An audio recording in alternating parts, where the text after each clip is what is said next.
अस्सलामुअलैकुम, वेलकम है आप सभी का इस नई वीडियो में। तो जैसा आप सभी को पता है कि आज क्लास 11th का फिजिक्स का पेपर था, तो इस बीच आज इस वीडियो में मैं आपके साथ आज का सॉलिड पेपर लेकर आया हूं। इस वीडियो में हम देखेंगे पेपर किस तरीके का आया था क्लास 11th फिजिक्स का। ये वीडियो इंपॉर्टेंट रहेगा, वीडियो को पूरा एंड तक देख लेना, चैनल को भी सब्सक्राइब कर देना, व्हाट्सएप और टेलीग्राम ग्रुप ज्वाइन कर लेना।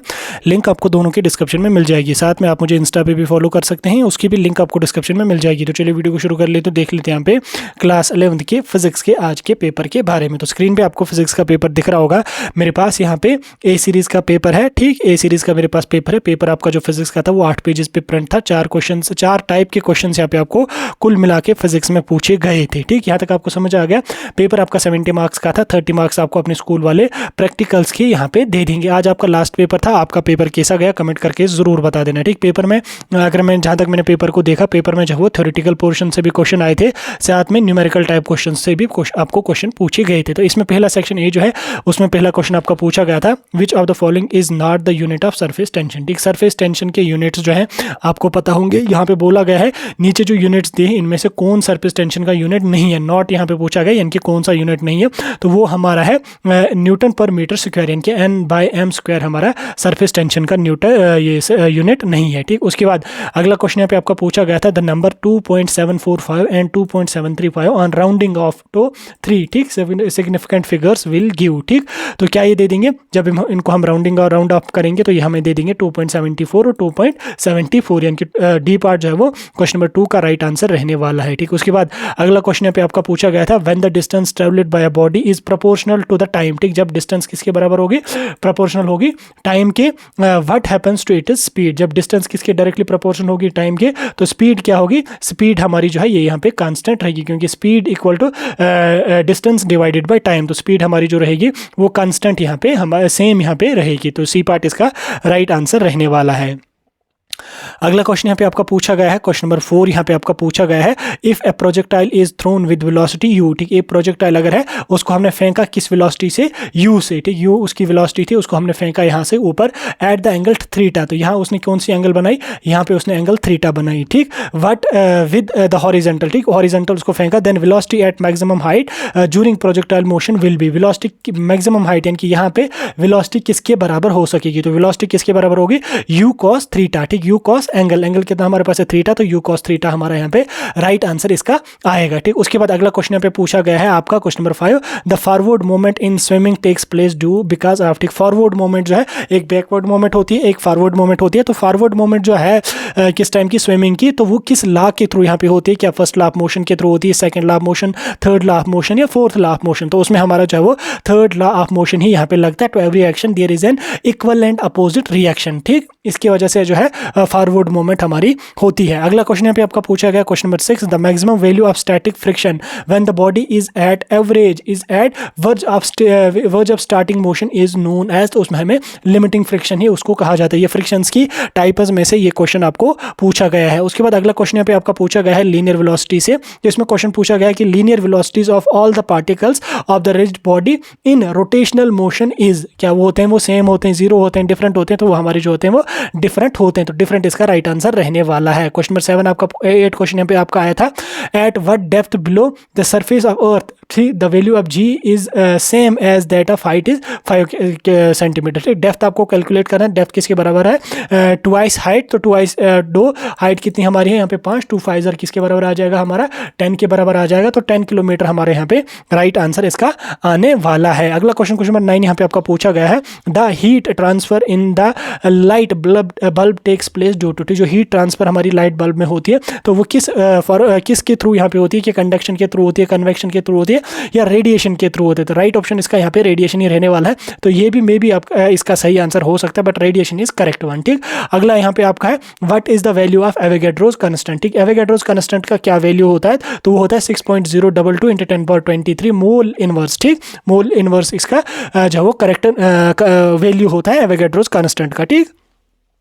उसके बाद सेक्शन बी की ओर हम चलेंगे। सेक्शन बी से आपको 2-2 मार्क्स वाले क्वेश्चन पूछे गए थे। इसमें पहला क्वेश्चन यहाँ पे आपका पूछा गया था, from the velocity time graph of uniform acceleration motion deduce the equation of motion in velocity and time. ठीक, वेलोसिटी एंड टाइम तो वो किसके बराबर आ जाएगी, v = u + at। ठीक, उसके बाद अगला क्वेश्चन यहाँ पे आपका पूछा गया था, state the conditions for the equilibrium of A particle under concurrent forces. ठीक, तो कनकरेंट फोर्सेस में जो वो इक्विलिब्रियम के हिसाब से इक्विलिब्रियम के लिए कौन सी कंडीशंस होनी चाहिए, तो उसमें sum of all forces acting on particle must be 0। ठीक, जो फोर्सेस पार्टिकल पे एक्ट होती हैं उनका सम किसके बराबर होना चाहिए, 0 के बराबर होना चाहिए। ठीक, अगला क्वेश्चन यहाँ पे आपका पूछा गया है, क्वेश्चन नंबर 3 यहाँ पे आपका पूछा गया है, अ फोर्स ऑफ 50 न्यूटन। ठीक, 50 Newton acts on a body and moves at a distance of 4 centimetre. ठीक, 50 न्यूटन की हमने फोर्स किसी बॉडी पे डाली, उसने मूवमेंट कितना किया, 4 मीटर का उसने मूवमेंट किया ऑन ए हॉरिजॉन्टल सरफेस। ठीक, हॉरिजॉन्टल सरफेस पे। ठीक, calculate work done if the direction of force is at angle theta. ठीक, is at angle 60 degree. Angle किसके बराबर है हमारे पास, 60 डिग्री की। फोर्स किसके बराबर हमारे पास है,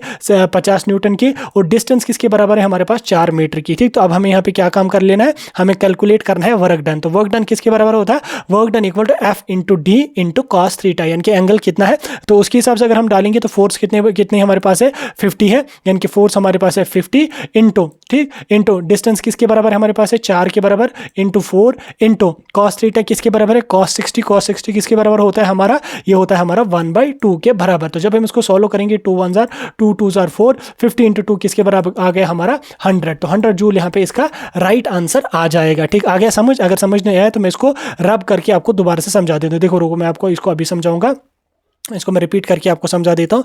मैं यहाँ पे पेन को चूज कर लेता हूँ, इसको मैं साइज थोड़ा कम कर लूँगा। देखो हमें निकालना है यहाँ पे वर्क डन। देखो वर्क डन किसके बराबर हमारा होता है, हमारा वर्क डन होता है force into distance into angle, ठीक, इंटू cos थीटा। तो थीटा किसके बराबर, फोर्स किसके बराबर हमारे पास है, 50 न्यूटन की हमारे पास फोर्स है। डिस्टेंस किसके बराबर है, 4 के बराबर है। उसके बाद cos थीटा किसके बराबर है, 60 के बराबर। cos 60 किसके बराबर होता है, 1/2 के बराबर। तो इसको हम यहाँ पे काटेंगे, 2 1 2 2 4, 50 इंटू 2 किसके बराबर हो गया 100, 100 इंटू 1 किसके बराबर हो गया 100 के ही बराबर। ठीक, आ गया समझ। अब मैं इसको यहाँ पे बड़ा कर लेता हूँ, यहाँ तक आप गया समझ। तो 100 जूल इसका यहाँ पे राइट आंसर आने वाला है। अगला क्वेश्चन यहाँ पे आपका पूछा गया है, give 2 point of difference between conservative and non conservative forces. ठीक, तो कंजर्वेटिव और नॉन कंजर्वेटिव फोर्सेस हैं, उनके बारे में आपको पता होगा, उन दोनों के बारे में आप लोगों ने अच्छी तरह से पढ़ा होगा। तो 2 आपको डिफरेंसेस यहाँ पे बोलने हैं। तो कंजर्वेटिव फोर्सेस की अगर हम बात करेंगे, वर्क डन जो होता है वो इंडिपेंडेंट होता है पार्ट टेकन के, ठीक, कंजर्वेटिव फोर्सेस में। लेकिन अगर हम नॉन कंजर्वेटिव की बात करेंगे, नॉन कंजर्वेटिव फोर्सेस की बात करेंगे, तो उसमें हमारा जो वर्क डन होता है वो डिपेंड होता है किस पे, पाथ हमने कितना यहाँ पे लिया। ठीक, पहला डिस्टेंस यहाँ पे डिफरेंस आ जाएगा कि work done is independent of the path taken in case of conservative forces, while in non conservative force the work done depends on the time, it depends on the path taken. ठीक, आगे एक दूसरी यहाँ पे आप example देख सकते हैं। इसमें एग्जांपल की अगर हम बात करेंगे, जो हमारी कंजर्वेटिव फोर्सेस है, इसमें ग्रेविटेशनल है, इलेक्ट्रोस्टैटिक फोर्सेस हैं, ये सभी फोर्सेस जो है वो कंजर्वेटिव में आती है। नॉन कंजर्वेटिव की अगर मैं बात करूँ तो फ्रिक्शन आता है, एयर रेजिस्टेंस आता है, तो ये सभी हमारी जो है वो नॉन कंजर्वेटिव फोर्सेस में आती है। देन उसके बाद यहाँ पे कोलिजन को आपको एक्सप्लेन करना था, और 2 टाइप्स कोलिजन के यहाँ पे आपको लिखने थे, होपफुली आप लोगों ने लिखा होगा। देन उसके बाद अगला न्यूमेरिकल आपका आया था, a torque of 20 Nm is applied on a wheel initially at rest, calculate angular momentum of wheel after 3 seconds. ठीक, कितने सेकंड के बाद, 3 सेकंड के बाद कितना यहाँ पे टॉर्क है दिया हुआ, यहाँ पे हमें क्या काम करना है, एंगुलर मोमेंटम कैलकुलेट करना है। तो उसका फार्मूला लगा के आपने ये किया होगा। देन उसके बाद अगला यहाँ पे आपका है, state universal law of gravitation, drive relationship between G and G। ठीक, तो आपको यहाँ पे universal law of gravitation explain करना था, और रिलेशन भी आपको यहाँ पे ड्रा करनी थी उसमें, ठीक, यानी कि डेरिवेशन भी आपको करनी थी।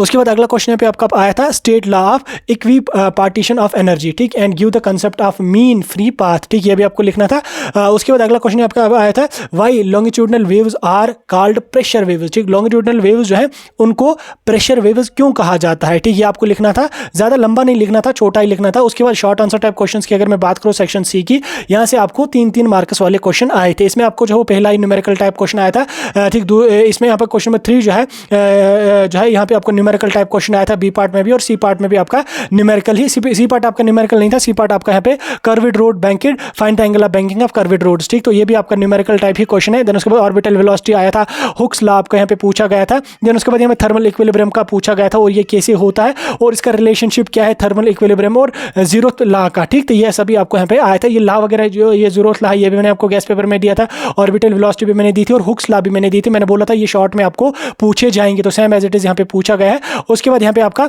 सेकंड लॉ ऑफ थर्मोडायनेमिक्स यहाँ पे आपका पूछा गया है बाय केल्विन एंड सेल्सियस। ये मैंने आपको गेस्ट पेपर में as it is ditto question डाला था और वो यहाँ पे आया है। Application second law of thermodynamics ये भी मैंने डाला था, ये भी यहाँ पे आपका है। Average kinetic energy of translation per molecule of gas is directly proportional to absolute, छोड़ो इसको ये।